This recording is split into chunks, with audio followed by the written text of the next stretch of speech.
YouTube.com/Tim Westwood TV. Yo, Tim, what up, man? What up, boss? How are you, family? I'm good. What's going on with you, bro? Good, man. Good to see you, my brother.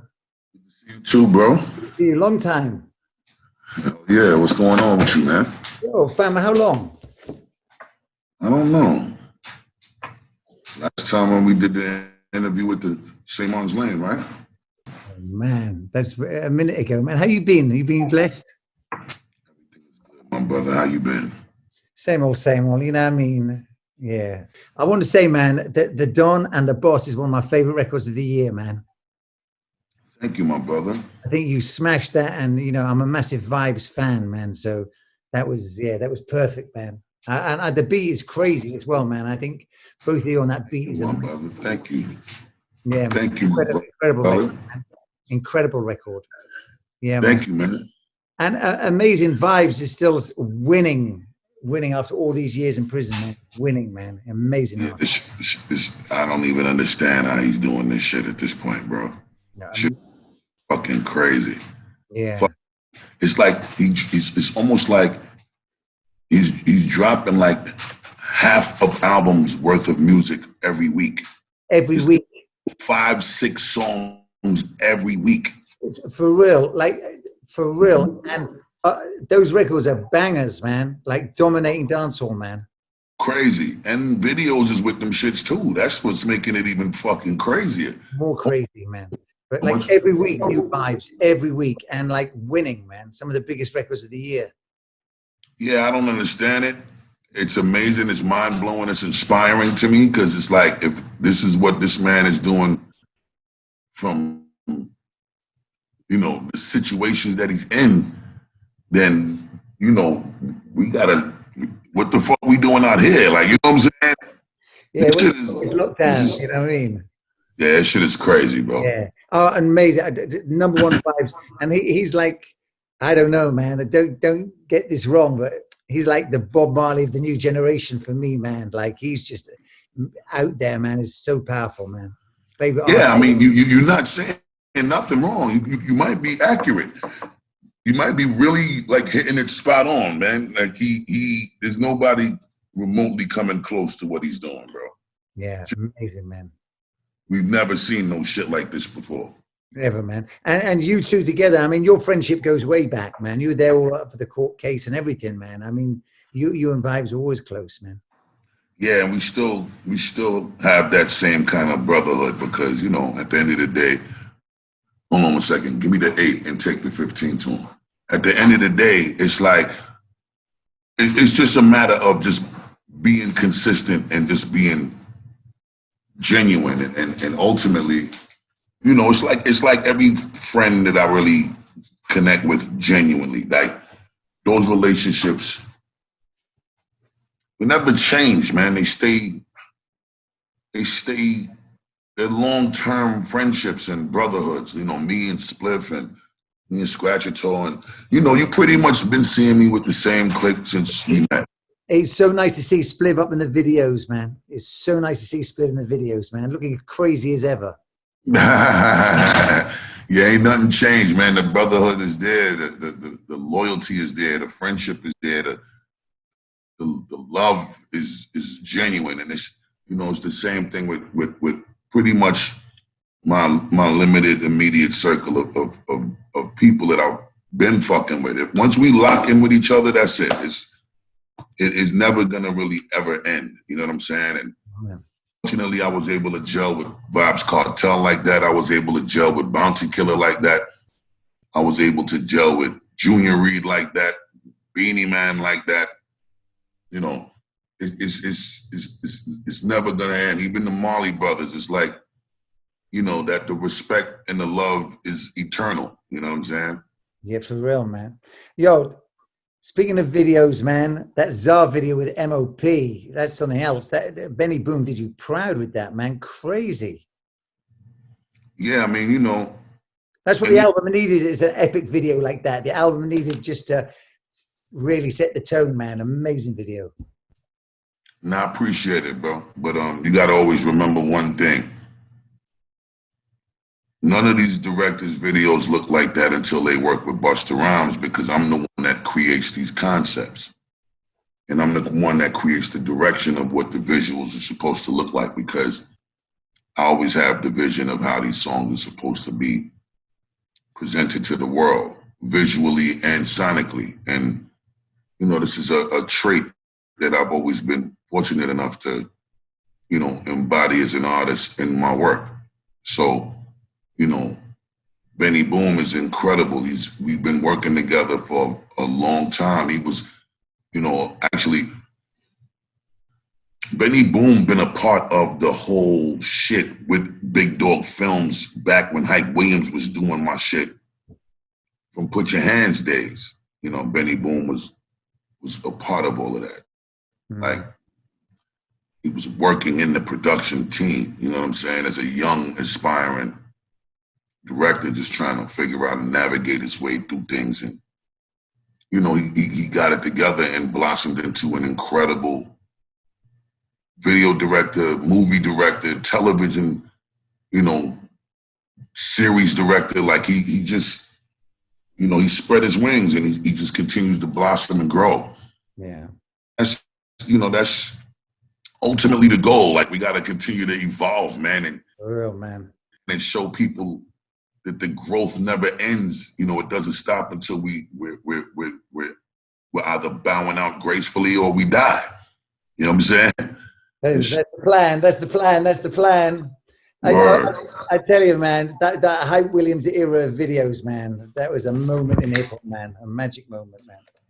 I thought you did Michael Blackson nasty in the video. You did him nasty, man. You did him nasty, man. Yeah, we was having fun, bro. Yeah. You know, I'm just glad he was a good sport about it. And you know, Michael Blackson he's incredibly funny to me. Like, I'm a fan of the bro. I was just glad he pulled up on us on some last minute shit, because we thought about the moment kind of like randomly in the middle of the shoot. Benny Boom had his number on speed dial, so he just hit him and said, pull up. And he pulled up and we pulled it off and we got it done. And then, you know, we knocked out all of the special effects shit later. But Michael Blackson is my man. Salute to Michael Blackson. Salute to Chris Rock, too. You know what I'm saying? Chris set the tone, man. But yeah. Talk about setting the tone. I tell you what I loved was in I Got You, the way you pull up in the whip and drop the window. Like, that's old school gangster, man. That's like old school gangster on the block. When you pull it like in the rolls, and you pull up and the tint's there, and you drop the window and you speak to you call your man over. That's so OG, man. That's so my generation of gangsters, man. Big up to Trippie Redd too. You know what I'm saying? And congratulations to the release of his album, Pegasus, that he you know, allowed me to be a part of that. And I'm just grateful that, you know, the music has resonated and transcended amongst these generations the way that it has, because, you know, to see the young king decide to want to, you know, do his own rendition of the I Know What You Want record with Meet Flipmode and Mariah. Right. And then take it a step further with allowing, you know, his video to kind of be connected to the storyline of the original video 17 years ago. You know, that's dope shit. You know what I'm saying? And oh, crazy dope. Yeah, it shows the legacy, man. It shows the legacy, the old school legacy, man. I know. I thought it was like perfect, man. Perfect. Yeah, very cool, man. Very cool. Yeah, man. I think, you know, it's a thing that we need to start to change the narrative of, because there's nothing really old school about timeless greatness. You know what I'm saying? You can't really date something that continues to transcend, you know, many years later. In the younger demos, you know, they grew up to learn and appreciate and love the music that was made, you know, before they was born, when they was born, or, you know, they grow into this shit, learning to love it, learning to appreciate it, wanting to be a part of it. And they love it to the point where this shit is hot to them right now. And when the shit play right now, and you're not even in the club, and they in the club, they bouncing off the wall of your shit like you in there performing it. So it's like, you know, that's I don't call, I'm not into that whole, we gonna pigeonhole something to a time period. There's nothing wrong with you remembering what you was doing or how it affected or impacted your life at that time. But I like to really start to change this narrative because it's timeless greatness. You can't put a timeline on greatness. You know what I'm saying? It's bugged out to me to even see how these kids in the last couple of years, like the last year or two, been all making their own new freestyles to put your hands where my eyes could see. I don't know if you've been noticing that shit, but Been paying attention, man. yeah, it's like they just. What a classic beat, though. What a beat, though. I mean, that's like a beat that sends shivers down your spine. You know, that beat just kicks in like crazy. Yeah, but the shit is 23-year-old record. For real. 3-year-old record. You know what I'm saying? Like, that record is older than King Von. Rest in peace to King Von. You know, that record is older than Mo3. Rest in peace to Mo3. That record is not a new record, but it's a timeless, great record. So these kids, when they hear it, you know what I'm saying? They treat that shit like, you know, a producer from their demo made it right now, and they want to rock on it right now because it's hot right now. You know what I'm saying? So that shit is important that we start to understand. You know, these other genres, they don't call they shit old school. They call they shit just great music. And it, you know, when the shit is still resonating, you know, there is an old school, don't get me wrong. I don't think we really play the old school shit no more though. You know, we might appreciate it. We appreciate it personally. We might play it in our own personal space, but it ain't still in anyone's playlist, and it ain't, you know, there might be a section where you might play in a party that wants to hear that particular era of music. But, you know, when you could go to any dance and pull up or put your hands where my eyes could see, or you could pull up Public PSA from Jay-Z, you know what I'm saying? Or you could pull up, you know, Made You Look from Nas. You know what I'm saying? And any dance, any age group, and play them tune, and it's sell off. It's sell off. It's like, you know that these is timeless great records, man, and they're gonna fuck the place up forever. And we gotta start making sure that we start to change that narrative. Yeah, man. Yeah, man. Records live forever, man. So congratulations, E.L.E.2, man. Labor of love, man. Been in the working for a while, man. Why were the delays? Why? Because I knew you wanted to put the project out a long time. I just didn't want to put it in the wrong hands of people that just don't treat the music the way it's supposed to be treated. You know, we done been around the block a few times, man. You know what I'm saying? Like, I'm not fucking with people that don't respect and appreciate the value of my shit or just good music, period. You know what I'm saying? We ain't that thirsty to want to put out music. We fortunate enough to be in a good enough space. We got some money. We got some assets. We know how to survive comfortably, you know, after all of these years being able to do what we do and been blessed enough situations to be able to, you know, function comfortably, making some, you know, decisions, learning from making a lot of mistakes. You know, you learn how to make some good decisions to move a certain way with your money. And, you know, I'm just not only in a decent enough space to comfortably move and live and take care of my family, but I'm also in a mature enough and grown enough space to know through experience that, you know, even people that you might have known for 20 years in this industry, you know, it's a different game, it's a different time. And a lot of motherfuckers is so worried about protecting their job, they're not willing to make the necessary extra steps and go the extra mile to advance the culture. They're not pro the culture no more, because a lot of dudes are starting to realize, a lot of executives, a lot of you know, people in these record companies, they're really, really starting to understand how expendable they are. And at any given moment, you know, the question that they always ask themselves is, at any given moment, the risk of me losing my job, is it worth me going the extra mile for any artist or for the culture or for the music or for the art? And that's not a perspective that motherfuckers is willing to approach their jobs from anymore.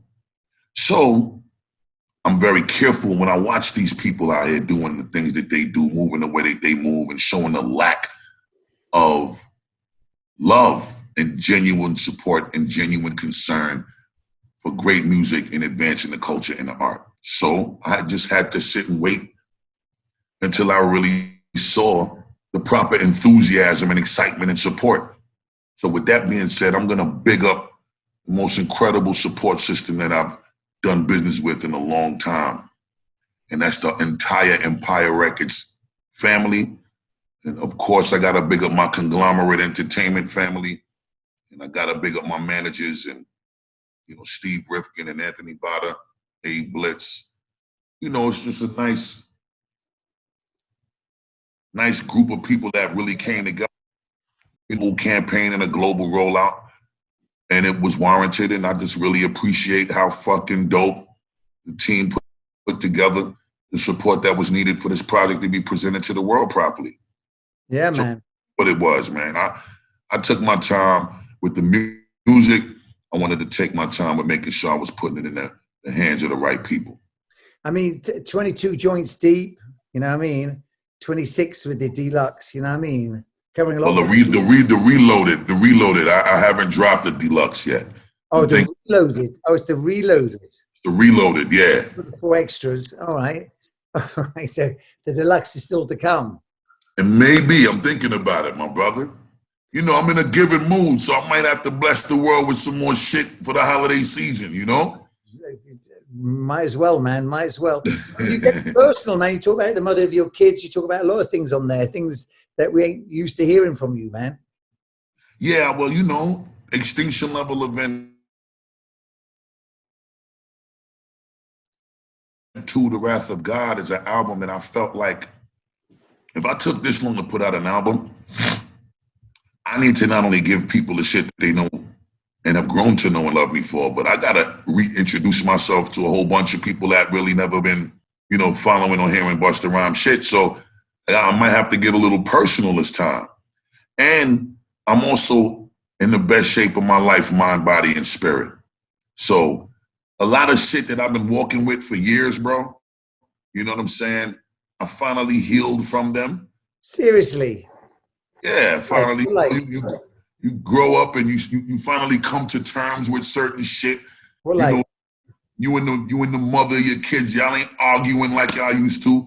You know, the kids outgrew the child support shit, so you ain't gotta deal with the child support headaches no more. You know, it's just things change, things evolve, and as the circumstances of reality changes and evolves, it actually forces people to behave themselves. And it forces people to calm down because they don't have the leverage to do the fuckery that they used to do. It sounds like you had some baby mama drama. I mean, if you listen to the damn record, you ain't got to ask that. You know what I'm saying? But, you know, I think in everybody's life, parents, you're going to go through shit with, you know, your counterparts that you had kids with. Everybody in every relationship, even if it's just you and your brethren, you know, you're not gonna always agree. You know what I'm saying? You're gonna have disagreements, you're gonna have arguments. The problem is though, when you got kids and you got these court systems that put systems in place by design to destroy the families and create these conflicts and profit from it by making every single issue that y'all have some shit y'all gotta go to court for. Whether it's child support, whether it's custody, whether it's more money, whether it's this and that. A lot of shit don't never need to go to court. Y'all could act civil and have some civil dialogue and conversations and resolve shit amongst each other. You know what I'm saying? But it doesn't always happen that way, unfortunately. But you know, it's just a beautiful thing to be able to get to a point in life where you grow beyond that shit. You get past it. You're able to talk with your kids because now they grown. You know, they get to keep it real with you about how certain shit affected them now that they're old enough to articulate it. Wow. You get to have real conversations about shit, and you don't realize how much the dumb shit that you and the mother was going through affected your children. Oh, for real, for real. You don't realize how much the shit really affected each other, you know, until y'all actually get cool again and start having some real conversations. And when everybody's really in a space where they really ready to listen, that's when you could really say, look, these are the things that you did that really hurt.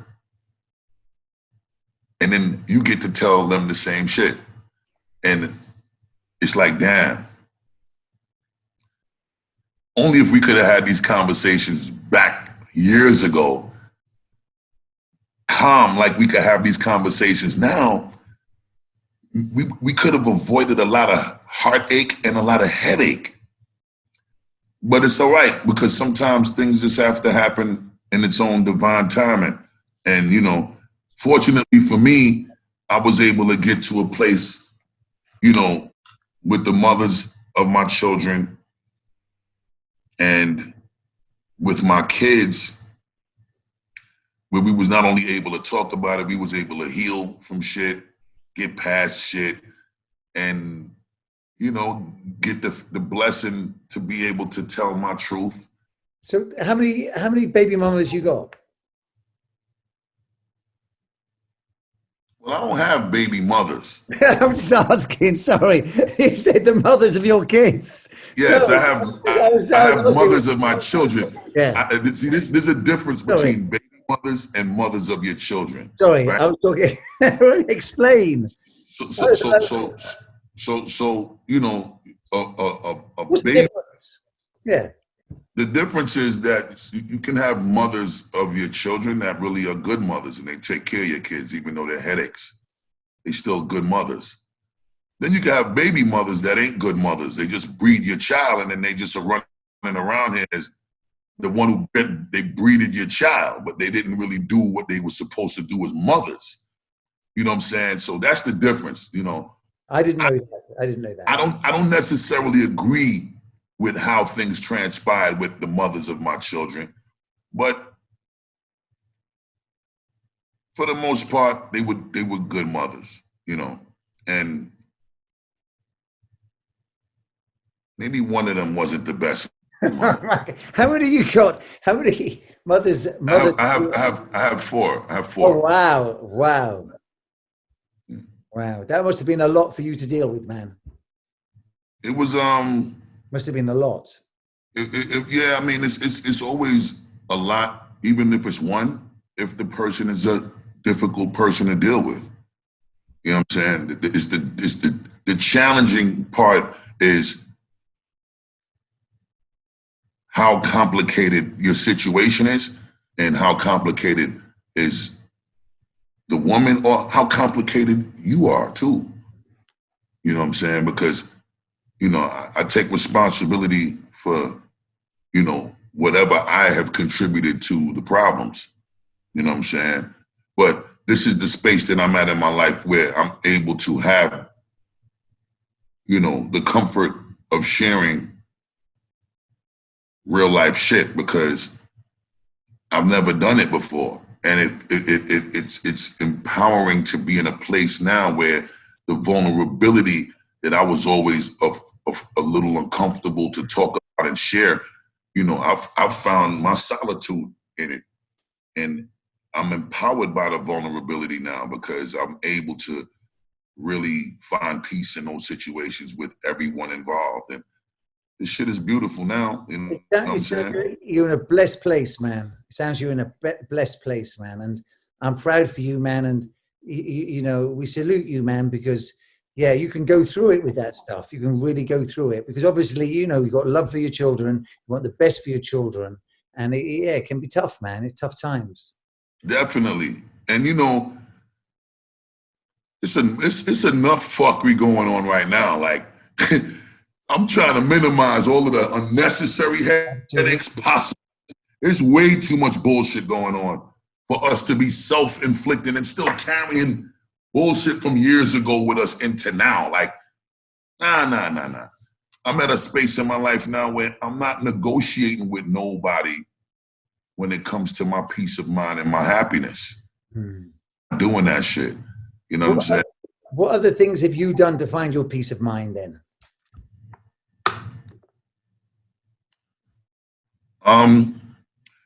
Continuing to work on making a better me. You know what I'm saying? Like, I've been working hard at just being the best me that I can be. Like, I'm that I needed to correct as a father, as a son, as a businessman, and just when it comes to my own personal well-being. Like, it really had to start there, you know what I'm saying? Like, getting back in shape and going from 340 pounds down to 254 pounds. I'm almost 100 pounds down. Like, I needed to get my shit together. Like, I was fucking up bad when it just came to my personal well-being. You know, out of shape. I'm on two different type blood pressure medicines and yeah, sorry to hear that, man.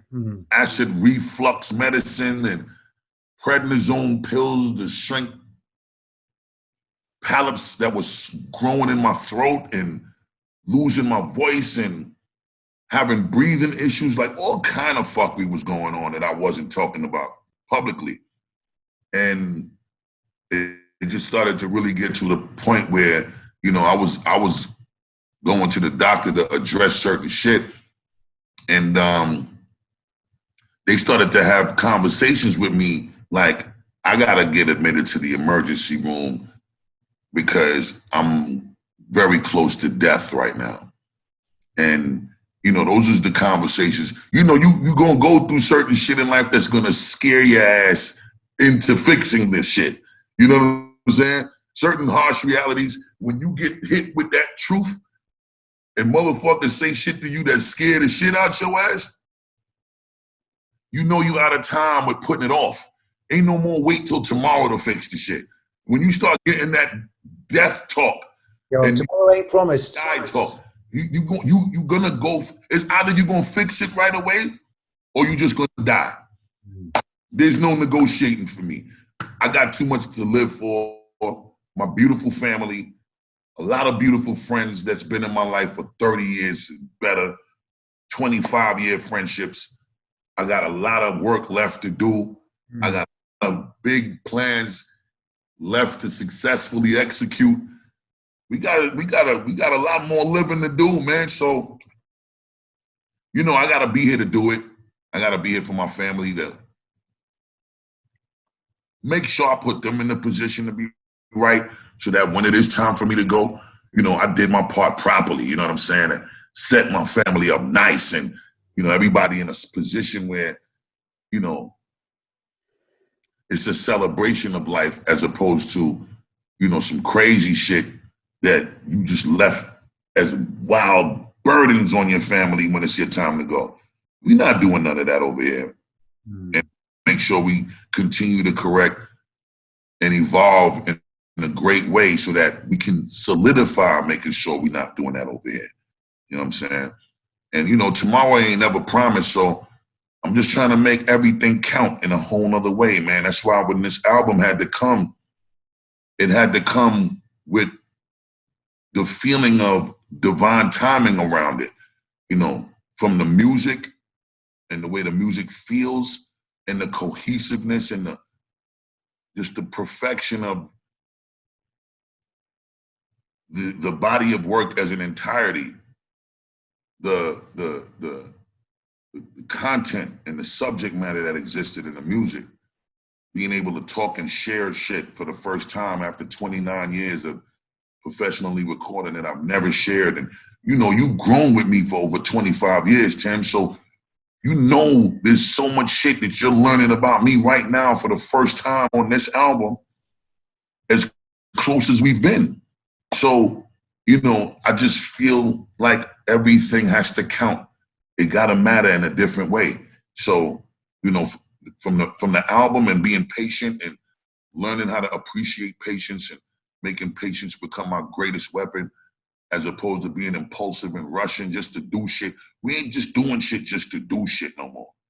That shit don't make sense, especially in these times. All this crazy shit going on. If you ain't making it count now, a lot of motherfuckers is gonna be in trouble in a little while, because it's looking like it's gonna get worse before it get better.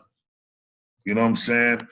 This whole shutdown, and they fucking up people's livelihood and fucking up people peace of mind and happiness. Motherfuckers is walking around here really confused, not understanding how to function on a day-to-day. And I'm just trying to do everything I can to set up shit so that we are able to withstand this shit while we're actually in the eye of the storm of the shit. And definitely about surviving right now. Huh? Definitely about surviving right now. Yeah, man. It's not a game. And we gotta treat this shit like that, because it's really not a fucking game. So, you know, from the music to the way that we gotta make these lifestyle changes, it all has to count. You know what I'm saying? And that's the new narrative for me. It has to count. If it don't count in a real way for everyone that you affect directly and indirectly, what the fuck we talking about? What we doing?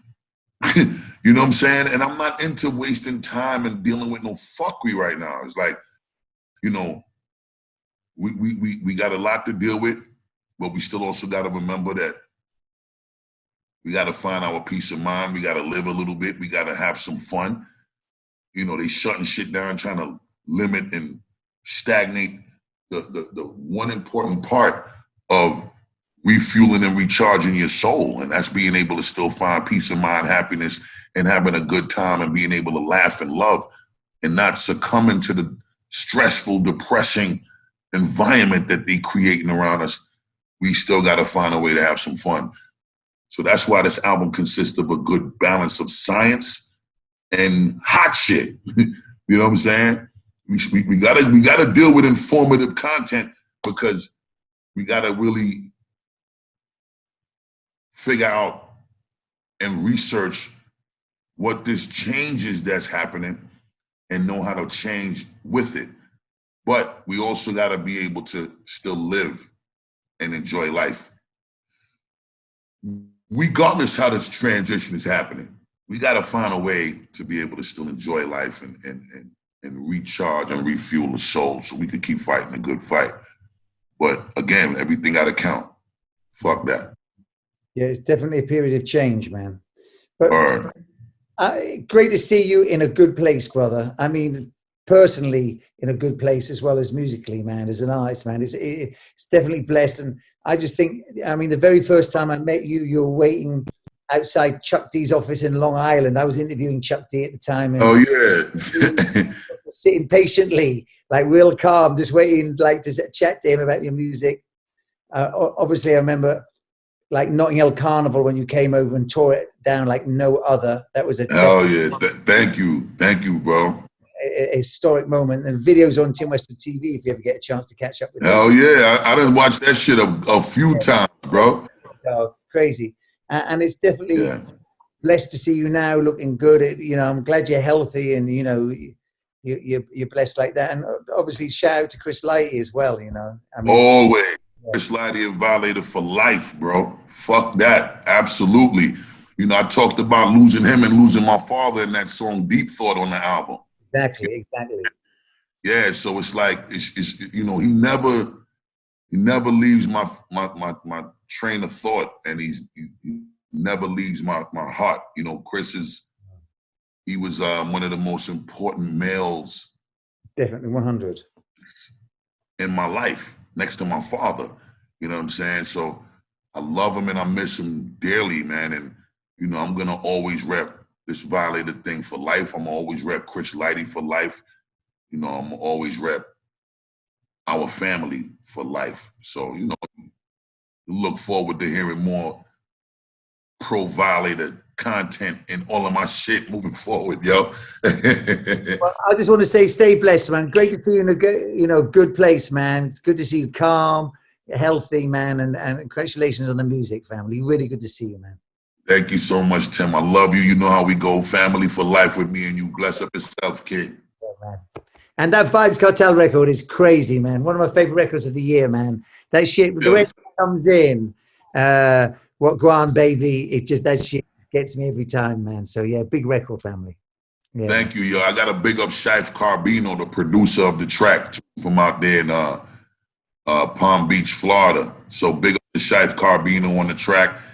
Again, bless up Kartel, the teacher. Guys, I would say. Yeah, guys. Family, great to see you. So much love, yeah. Good to see you, love, Tim. Yeah, I'll talk to you soon, King. Yeah, All right, peace. Thank you, man.